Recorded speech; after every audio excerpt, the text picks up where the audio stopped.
Bonjour, j'espère que vous allez tous bien. Bienvenue sur ma chaîne YouTube. Avant de continuer, je vais vous demander de vous abonner à ma chaîne si ce n'est pas encore fait, de cliquer sur la cloche de notification pour recevoir mes nouvelles vidéos. Et si la vidéo vous a plu, n'oubliez pas de la liker et de la partager. Donc, nous allons continuer sur l'élevage des clarias dans la faune. Dans la vidéo précédente, nous avons parlé de la levinage.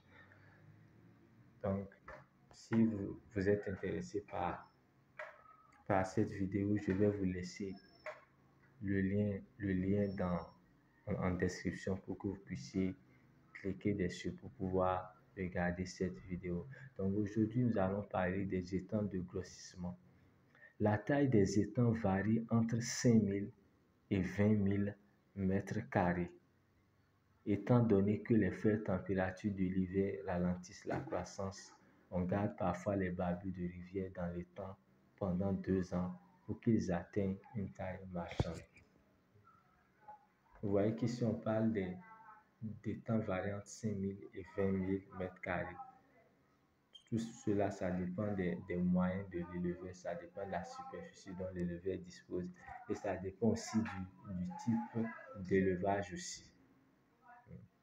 Donc, vous comprenez qu'en élevage extensif, les barbus de rivière peuvent rester en étang pendant 2 ans, le temps qu'ils atteignent une taille marchande. Mais dans une production de système intensif, dans une production intensive ou bien semi-intensive, la durée pour avoir la taille marchande peut être réduite.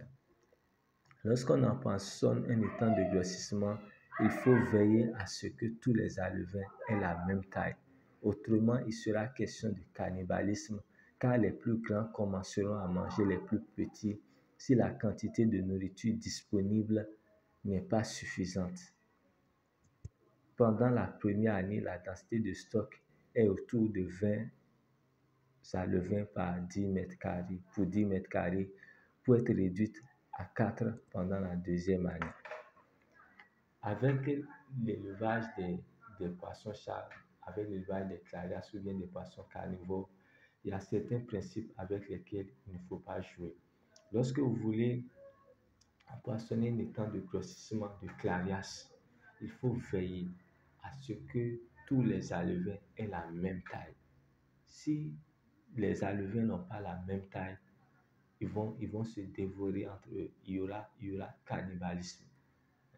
Le problème des clarias, c'est que même des fois, lorsque l'alimentation est à peu près suffisante, ils cherchent à dévorer les plus faibles. Donc, lorsque les alevins ont pratiquement la même taille, le cannibalisme sera réduit.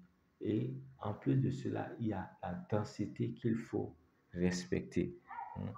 La densité qui est recommandée, c'est que lors de la première année, il faut avoir une densité de 20 alevins pour 10 mètres carrés.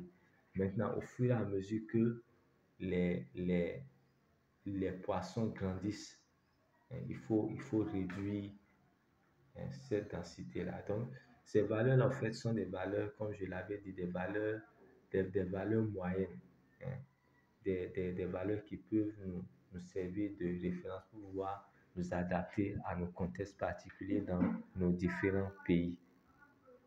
Les étangs destinés au grossissement des espèces appartenant aux familles Claridés et Pangasidés ont une taille qui peut varier entre 1000 et 20 000 mètres carrés et leur profondeur est généralement de 1 à 3 mètres.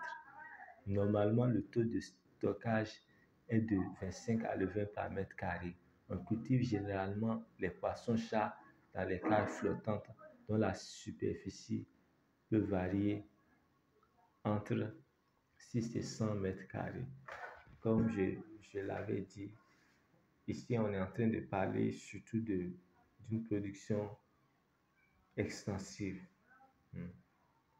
Lorsque vous voulez élever des poissons-chats de la famille des claridés ou bien des pangasiidés dans un système extensif, vous pouvez utiliser un étang de 1000 mètres carrés, de 1000 des étangs ayant des dimensions, des superficies variables entre 1000 et 20 000 mètres carrés.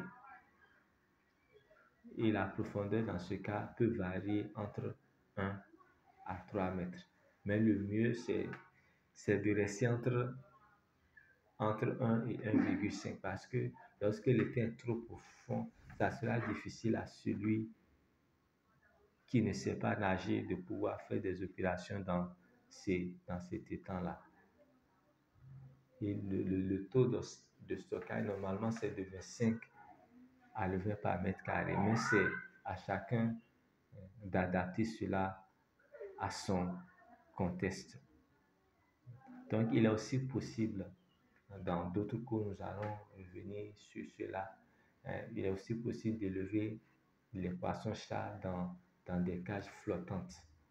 Dans des cages flottantes ayant une dimension pouvant varier de 6 à 100 mètres carrés. Donc, dans d'autres cours, nous allons parler exclusivement des cages flottantes. Nous allons parler de comment construire une cage flottante, de comment gérer une cage flottante. Nous allons parler de beaucoup de choses.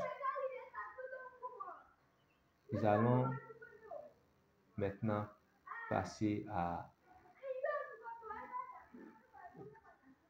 la partie concernant les besoins alimentaires dans la prochaine vidéo.